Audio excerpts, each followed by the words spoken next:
Thank you.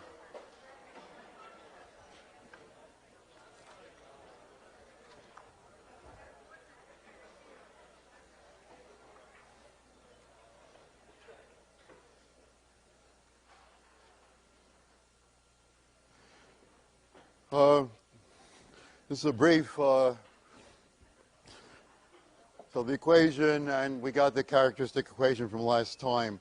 The general topic for today is going to be oscillations, which are extremely important in the applications and in everyday life. But the oscillations, we know, are associated with the complex roots. So they correspond to complex roots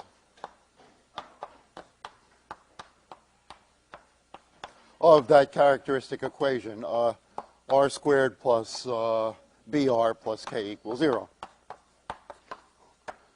I'd like to begin, most of the lecture will be about discussing the relations between these numbers, these constants, and the various properties that the solutions, oscillatory solutions, have.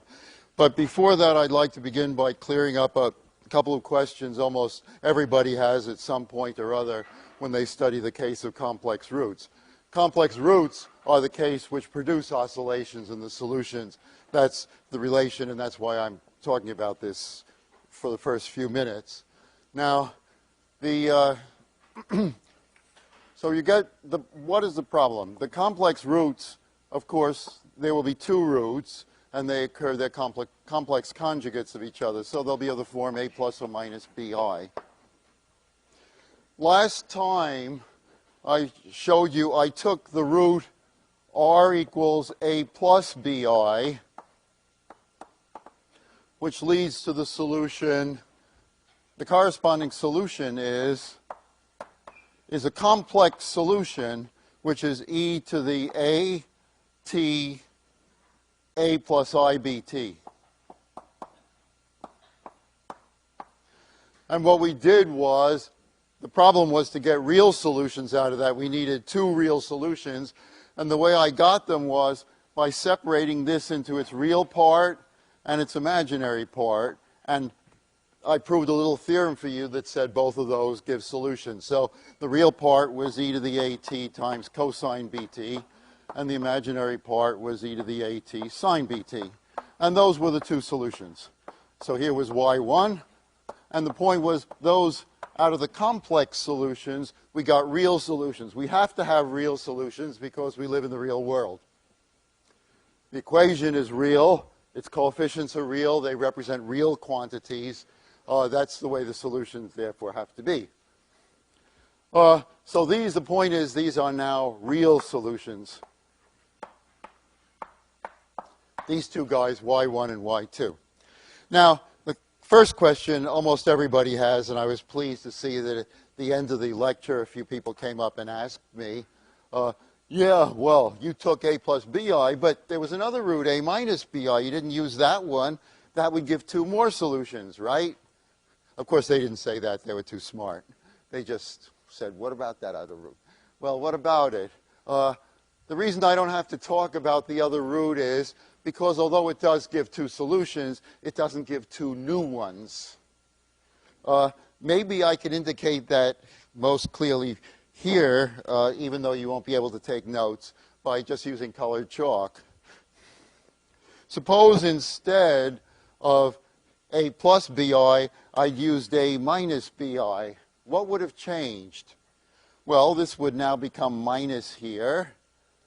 Would this change? No, because e to the minus ibt is the cosine of minus b, but that's the same as the cosine of b. How about here? This would have become the sine of minus bt, but that's simply the negative of the sine of bt. So the only change would have been to put a minus sign there. Now, I don't care if I get y2 or negative y2, because what am I going to do with it? When I get it, I'm going to write y, the general solution, as c1 y1 plus c2 y2. So if I get negative y2, that just changes that arbitrary constant from c2 to minus c2, which is just as arbitrary a constant. So in other words, there's no reason to use the other root because it doesn't give anything new. Now, there the story could stop, and I would like it to stop, frankly, but I don't dare because there's a second question.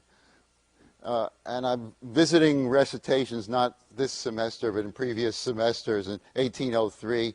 So many recitations do this, I have to partly inoculate you against it, and partly tell you that some of the engineering courses do it, and therefore you probably should learn it also. So there's another way of proceeding, which is what you might have thought. Hey, look, we got two complex roots. That gives us two solutions, which are different. They're not, neither one is a constant multiple of the other. Why not? So the other approach is use as the general solution y equals, now I'm going to put a capital C here. You'll see why in just a second, times e to the a plus bi times t. And then I'll use the other solution. C2 times e to the a minus bit. These are two independent solutions, and therefore can't I get the general solution in that form? Now, in a sense you can. The whole problem is the following, of course, that I'm only interested in real solutions. This is a complex function. This is another complex function. It's got an I in it, in other words, when I write it out as u plus iv. If I expect to be able to get a real solution out of that, that means I have to allow these coefficients to be complex numbers and not real numbers. So in other words, what I'm saying is that an expression like this, where the a plus bi and a minus bi are the roots of that, are complex roots of that characteristic equation, is formally a very general complex solution to the equation. And therefore, the problem becomes, how from this expression do I get the real solutions? So the problem is, I accept these as the complex solutions. My problem is to find among all these guys where C1 and C2 are allowed to be complex. The problem is which of the green solutions are real.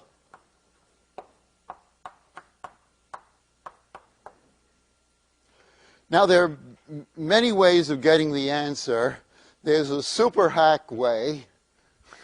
The super hack way is to say, well, this one is C1 plus ID1. This is C2 plus ID2, and I'll write all this out in terms of what it is, you know, cosine plus sine, cosine plus I sine, and don't forget the e to the at.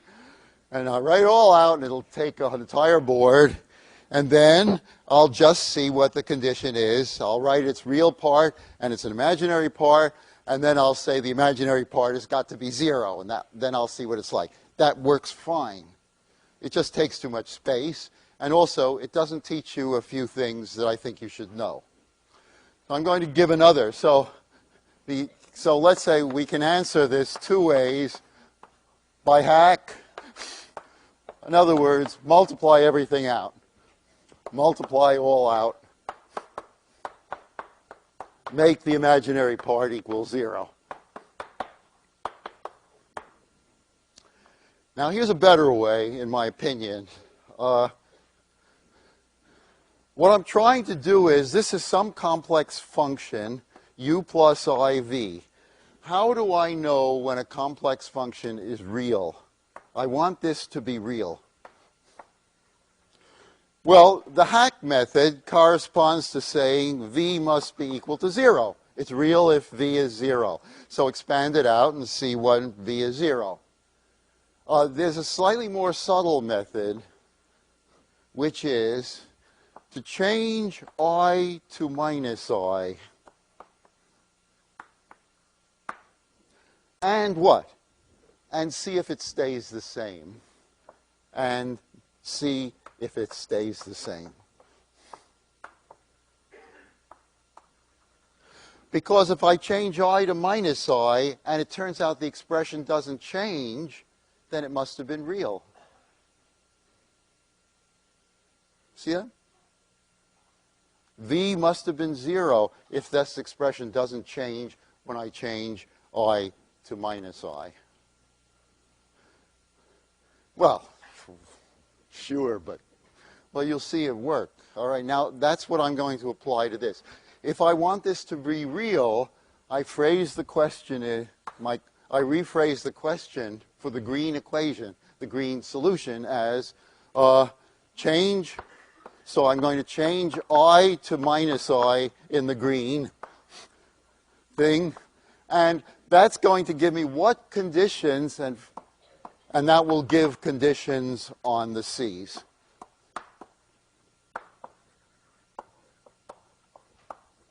Well, let's do it. In fact, it's easier done than talked about.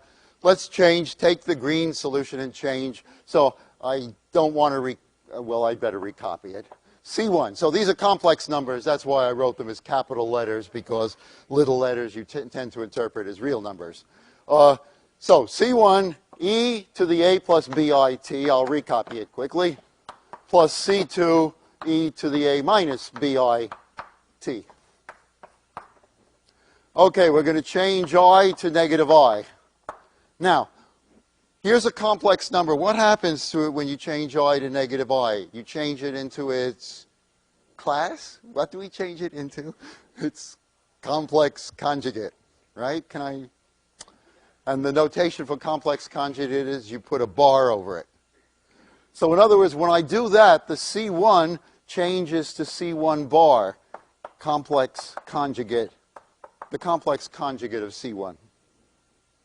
What happens to this guy? This guy changes to this guy changes to e to the a minus bit. This changes to the complex conjugate of C2, now times e to the a plus bit. Well, I want these two to be the same. I want the two expressions the same. Why do I want them the same? Because if there's no change, that will mean that it's real. Now, when is that going to happen? That happens if, well, here is this, that, if C2 should be equal to C1 bar. That's only one condition. There's another condition. C2 bar should equal C1.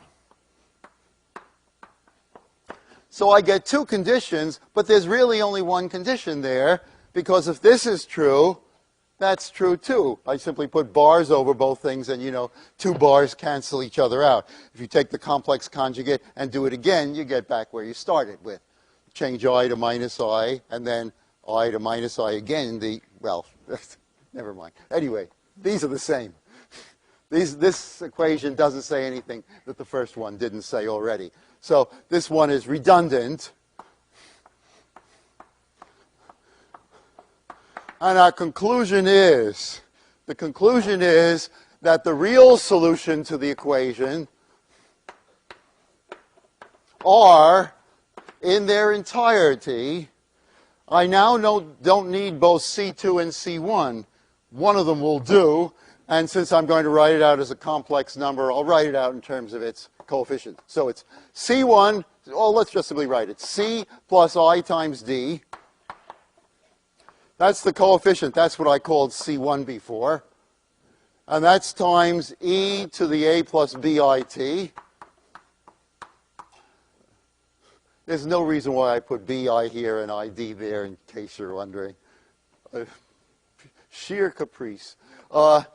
And what's the other term? Now the other term is completely determined. Its coefficients must be c minus id times e to the a minus bit. In other words, this thing is perfectly general. Any complex number times that first root you used, exponentiated. And the second term can be described as the complex conjugate of the first. The coefficient is the complex conjugate, and this part is the complex conjugate of that. Now, it's in this form, many engineers write the solution this way, and physicists too. So scientists and engineers will include. Write the solution this way. Write the real solutions this way in that complex form. Well, why do they do something so perverse? You'll have to ask them. But in fact, when we study Fourier series, we'll probably have to do that at one point. If you work a lot with complex numbers, it turns out to be, in some ways, a more convenient representation than the one I've given you in terms of sines and cosines. Well, from this, how would I get, suppose I insisted, well, if someone gave it to me in that form, I don't see how I would convert it back into sines and cosines. And I'd like to show you how to do that efficiently, too, because, again, it's one of the fundamental techniques that I think you should know, and I didn't get a chance to say it when we studied complex numbers that first lecture. It's in the notes, but that doesn't prove anything, since I don't think I made you use it in an example. So the problem is now, by way of finishing this up, to change this to the old form.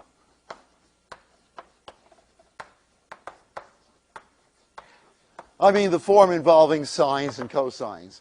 Now again, there are two ways of doing it. The hack way is you write it all out. Well, the e to the at, a to the a plus bit turns into e to the at times sine, cosine this plus I sine that. And the other term does too. And then you got stuff out front, and it, the whole thing stretches over two boards, but you group all the terms together, you finally get it. By the way, when you do it, you'll find that the imaginary part disappears completely. It has to, because that's the way we chose the coefficients. So there's the hack method.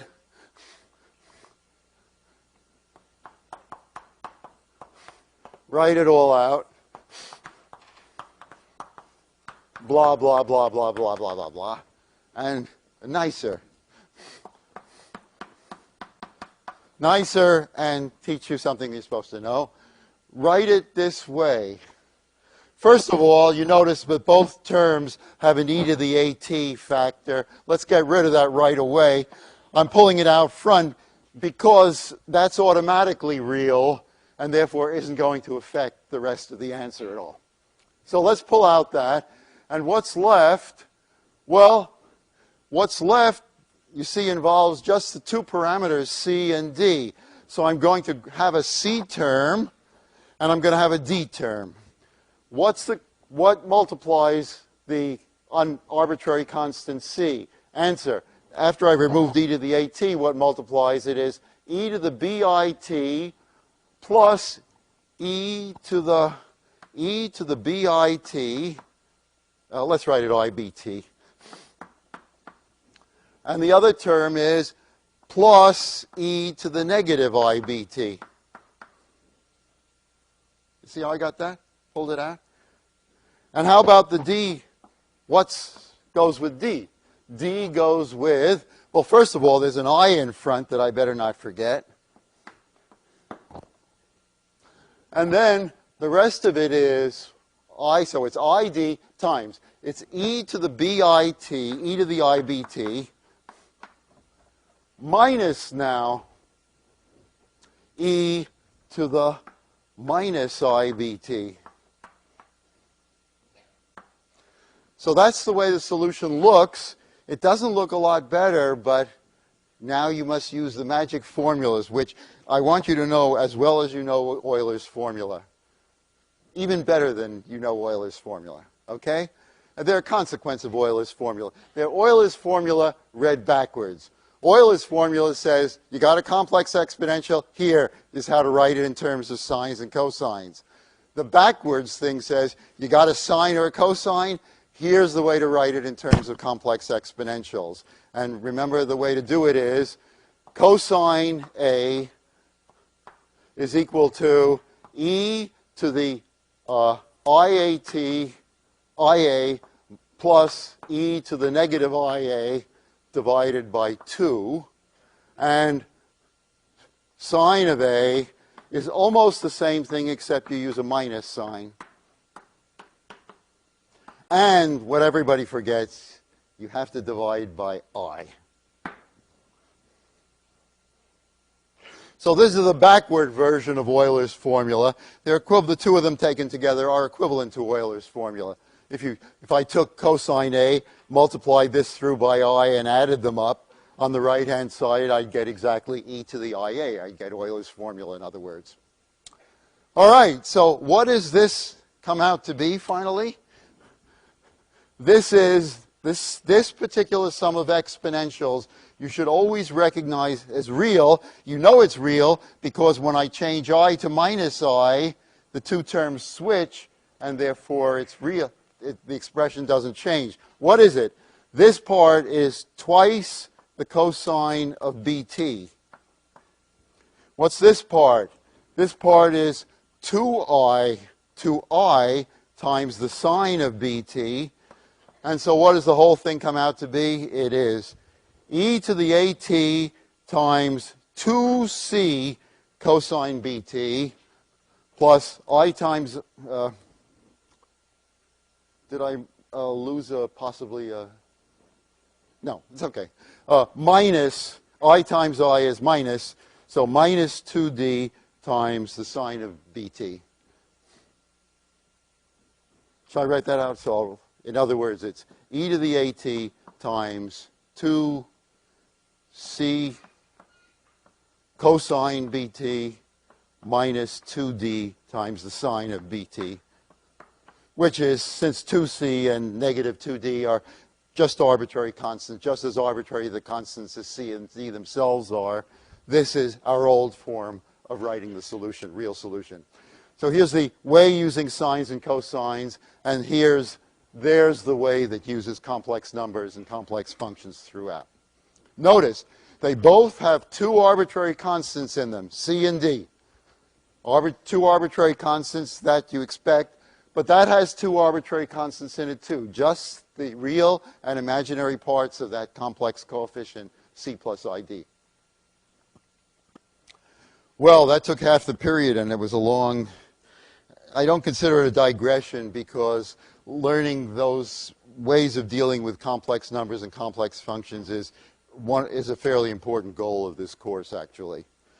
But let's get back now to studying what the oscillations actually look like.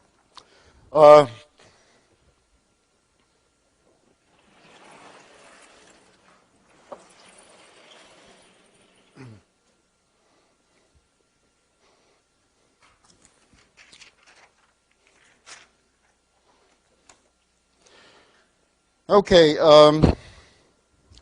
well, I'd like to save a little time, but I'll very quickly, you don't have to reproduce this sketch.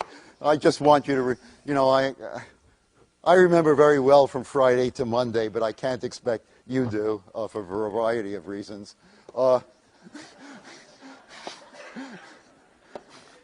Mainly, I have to think about this stuff all weekend, and you, God forbid.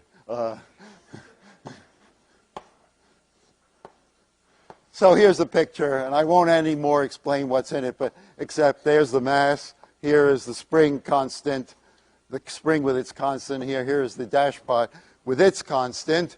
The equation is, from Newton's law, mx double, so this will be x, and here's, let's say, his equilibrium point is over here.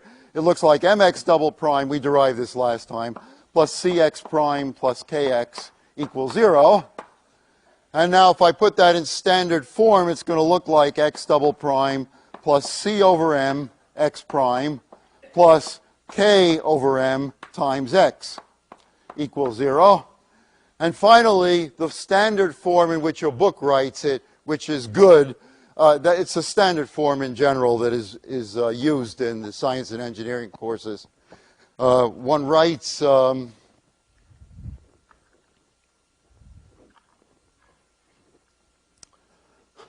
One writes this as,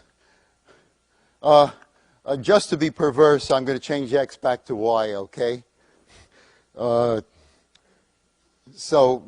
Mostly just to be eclectic, to get you used to every conceivable notation. So I'm going to write this as change x to y, so that's going to be on y double prime. And now this is given a new name, p, except to get rid of lots of 2's, which would really screw up the formulas, make it 2p. You'll see why in a minute. So there's 2p times y prime, and this thing we're going to call omega naught squared. Now that's okay. It's a positive number.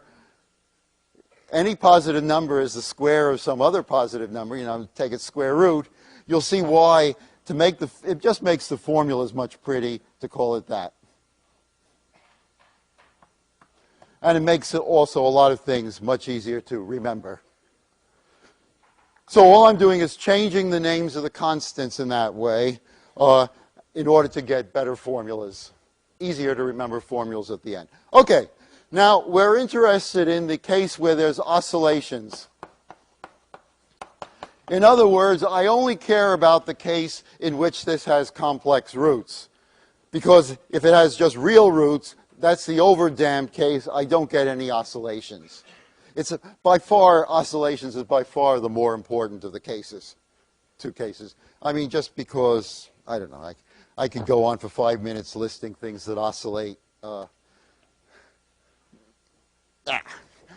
Oscillations. You know, like this, or they could oscillate by going to sleep and waking up and going to sleep and waking up. They could oscillate. Okay, so that means we're going to get complex roots. The characteristic equation is going to be r squared plus 2p. So p is a constant now, right? Often p I use in this position to indicate a function of t, but here p is a constant. So r squared plus 2p times r plus omega naught squared is equal to 0. Now, what are its roots? Well, you see right away the first advantage in putting in the 2 there. When I use the quadratic formula, it's negative 2p over 2. Remember that 2 in the denominator. So that's simply negative p. And how about the rest? Plus or minus the square root of, now do it in your head, b squared, 4p squared, minus 4 omega naught squared. So there's a 4 in both of those terms. When I pull it outside, it becomes a 2. And then the 2 in the denominator is lurking, waiting to annihilate it. So that 2 disappears entirely, and what we're left with is simply p squared minus omega naught squared. Now, whenever people write quadratic equations and arbitrarily put a 2 in there, it's because they're going to want to solve the quadratic equation using the quadratic formula, and they don't want all those 2's and 4's to be cluttering up the formula. That's what we're doing here. Okay, now, the first case is where p is equal to 0. This is going to explain immediately why I wrote that omega naught squared. As you probably already know from physics. If p is equal to 0, the mass isn't 0, otherwise nothing good would be happening here. It must be that the damping is 0. So p is equal to 0 corresponds to undamped. There is no dash pot. The oscillations are undamped, and the equation then becomes, the solutions then are, well, the equation becomes the equation of simple harmonic motion, which I think you already are used to writing in this form. And the reason you're writing in this form, because you know when you do that, this becomes the circular frequency of the oscillations. The solutions are pure oscillations, and omega naught is their circular frequency. So right away from the equation itself, if you write it in this form, you can read off what the frequency of the solutions is going to be, the circular frequency of the solutions. Now, the solutions themselves, of course, look like, the general solutions look like y equal, in this particular case, there is no, the p part is 0, this is 0, it's simply, so in this case, r is equal to omega naught, I times omega naught, plus or minus, but as before, we don't bother with the minus sign since one of those roots is good enough. And then the solutions are simply C1 cosine omega naught t plus C2 sine omega naught t. That's if you write it out in the sign. And if you write it using the trigonometric identity, then the other way of writing it is that A times the cosine of omega naught t. But now you'll have to put in a phase lag. So you have those two forms of writing it, and I assume you remember the little triangle which converts one into the other. Okay, so this justifies calling this omega naught squared rather than k over m. And now the question is, what does the damped case look like? That's more, requires a somewhat closer analysis and it requires a certain amount of thinking. So let's begin with an epsilon bit of thinking. So here is my question. So in the damped case,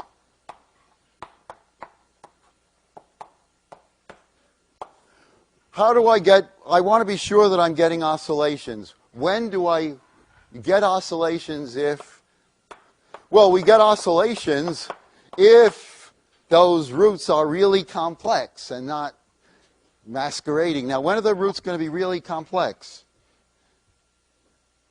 This has to be, the inside has to be negative. P squared minus omega squared must be negative. P squared minus omega naught squared must be less than 0 so that we're taking the square root of a negative number and we're getting real complex roots. Really complex roots. In other words, now this says, remember these numbers are all positive, P and omega naught are positive, so the condition is that P should be less than omega naught. In other words, the damping should be less than the frequency, the circular frequency. Except P is not the damping, it's half the damping or twice, it's half the damping, and it's not really the damping either because it involved the M2. You better just call it P.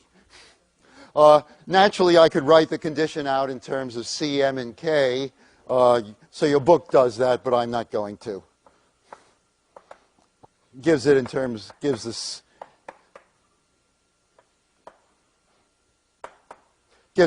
of C, M, and K, which somebody might want to know, but we don't have to do everything here.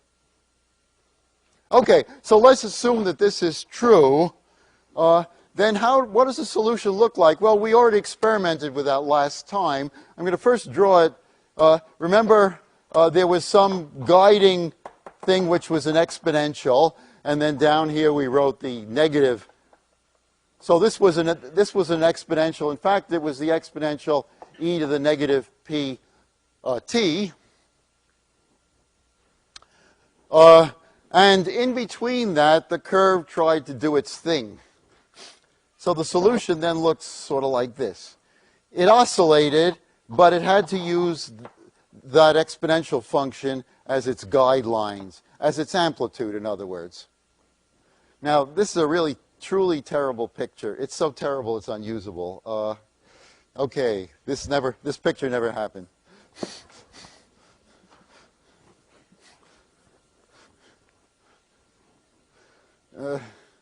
Unfortunately, this is not my forte, along with a lot of other things. All right, let's try better. Here's our better picture. Okay, there's the exponential. At this point, I'm supposed to have a lecture demonstration. It's supposed to go up on the thing so you can all see it, but then you wouldn't be able to copy it, so at least we're on even terms now. Okay, how does the actual curve look? Well, I'm just trying to be fair, that's all. Okay, after a while, the point is, let's try to... So just so we have something to aim at, let's say. Okay, here we're going to go. We're going to get down through there, and then this is good. This is our better curve. Okay. So I am a solution. A particular solution satisfying this initial condition. I started here, and that was my initial velocity. The slope of that thing gave me the initial velocity.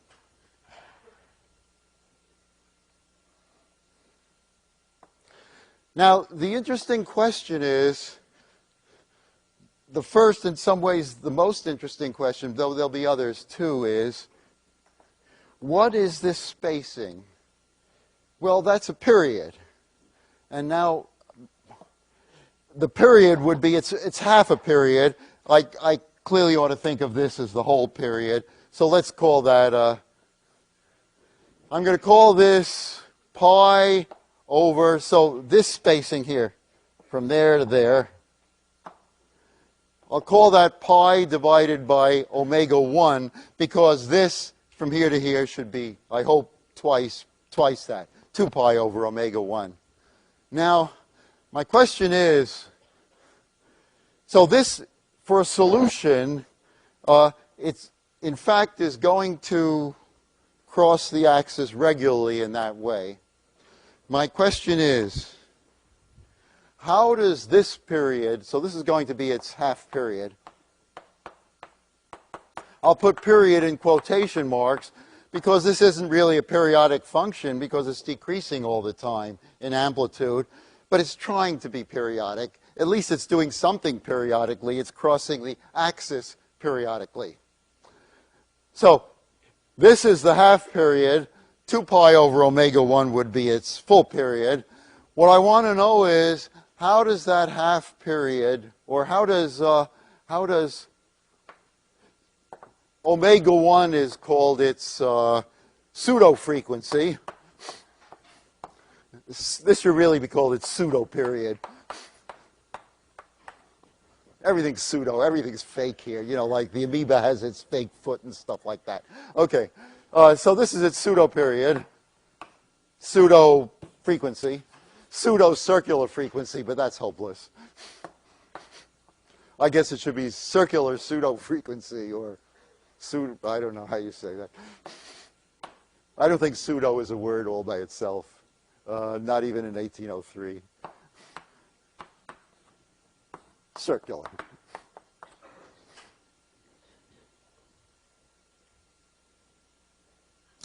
Okay, here's my question. If the damping goes up,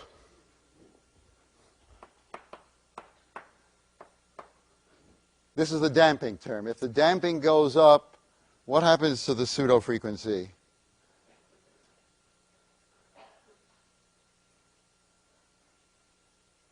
The frequency is how often the curve how this is high frequency and this is low frequency.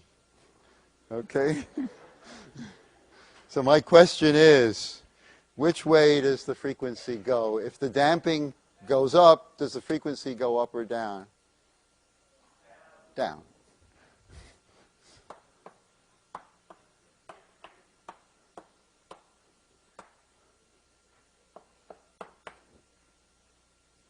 I mean, I'm just asking you to answer intuitively on the basis of your intuition about how this thing explains, how this thing goes. And now let's get the formula. What, in fact, is omega 1? What is omega 1? The answer is, when I solve the equation, so R is now, so in other words, if omega 1 is, if I have P, if P is no longer 0, as it was in the undamped case, what is the root now? Okay, well, the root is minus P plus or minus the square root of P squared. Now I'm going to write it this way, minus, to indicate that it's really a negative number, omega squared minus P squared.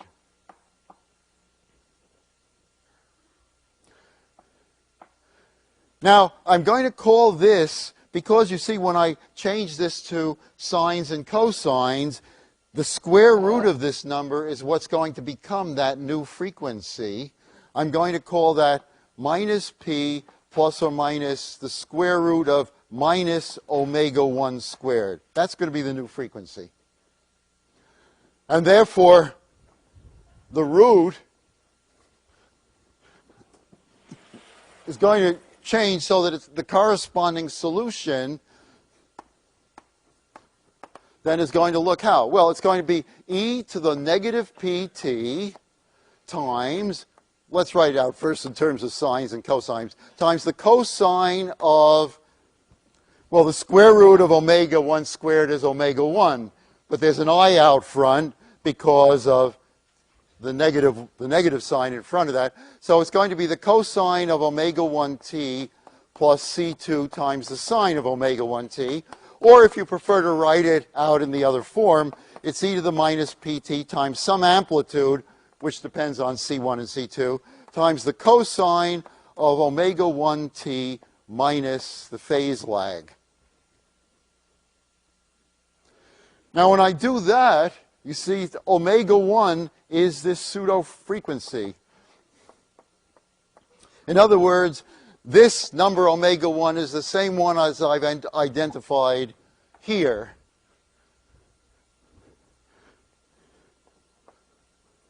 And why is that? Well, because what are two successive times? Suppose the solution crosses the x-axis for the first, the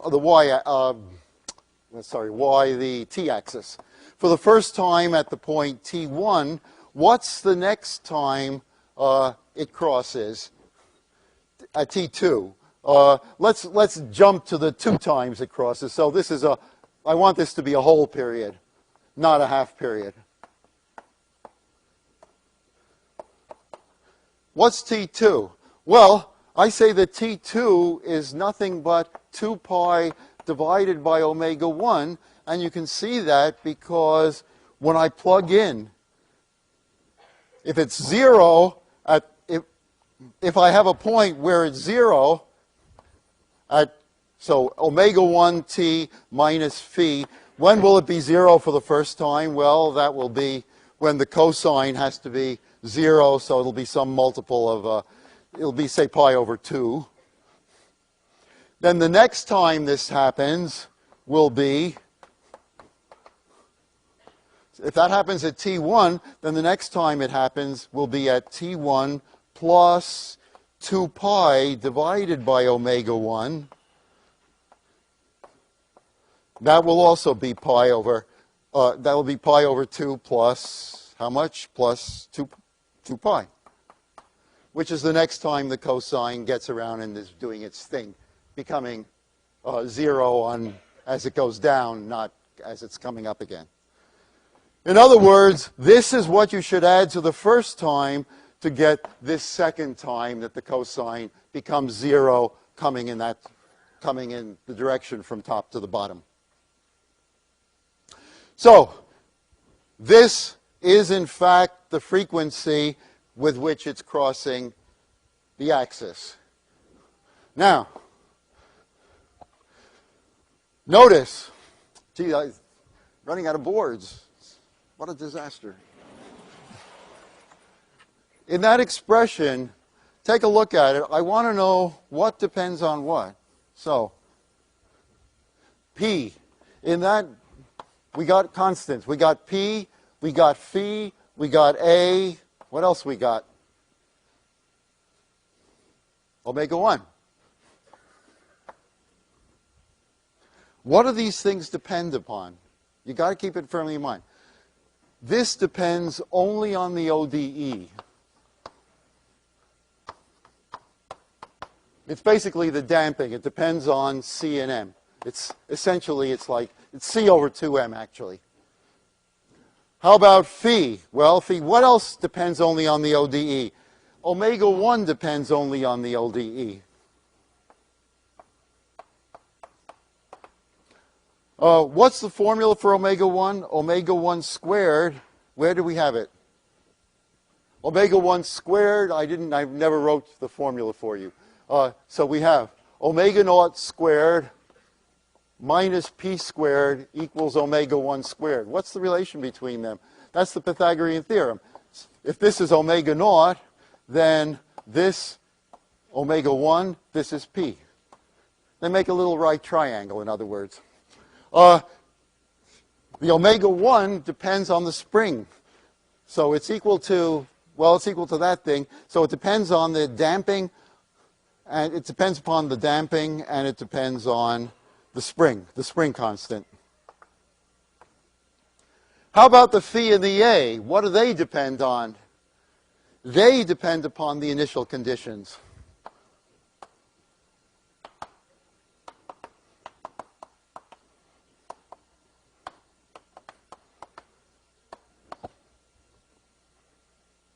So this mess of constants, they have different functions. What's making this complicated is that there are 4 parameters. Our answer has 4 parameters, needs 4 parameters to describe it. This tells you how fast it's coming down. This tells you the phase lag. This tells you this amplitude modifies the e to the minus. It tells you whether the exponential curve starts going like that or goes like this. And finally, the omega 1 is this pseudo frequency, which tells you how it's bobbing up and down.